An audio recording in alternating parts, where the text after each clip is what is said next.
In Wetmore, firefighters also working the Aspen Acres fire have to protect a prison complex that includes Supermax, where America's most notorious criminals are held. Inmates, including El Chapo and the Boston bomber, are not being evacuated ahead of the fire. Our Mark Salinger joins us now from Pueblo, where the fire managers, Mark, say they're not particularly concerned about Supermax at the moment.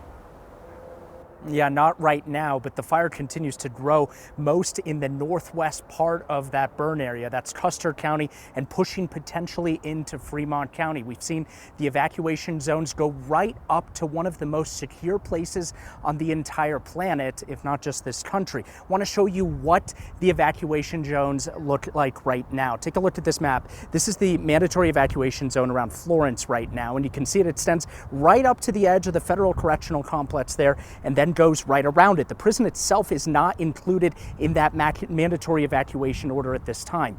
That complex includes ADX Florence, the Supermax facility that houses some of those most notorious inmates in the country. I asked the Bureau of Prisons directly today about the situation there, and a spokesperson told me that they're actively monitoring and responding to the fire, but it remains safe from any threats of wildfire activity. The Bureau of Prisons says the facility will continue to shelter in place as a precaution. Today, we put that question directly to the man leading this firefight, Incident Commander Jake Livingston, who says they're not concerned as of yet, but have been in touch with the feds.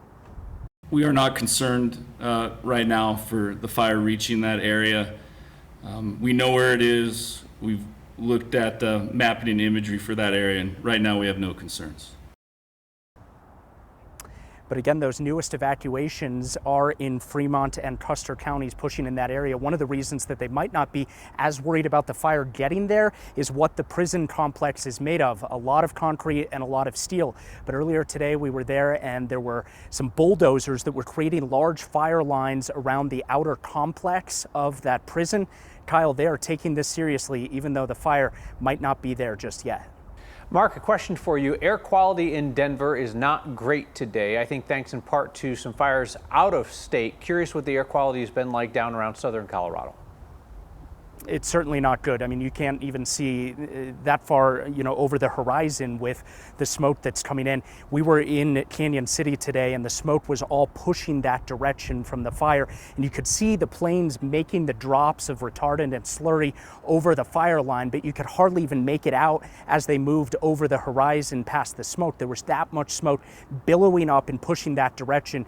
You start getting a headache, and your voice gets a little bit raspy. I'm sure that's everyone feeling that across the Front Range today.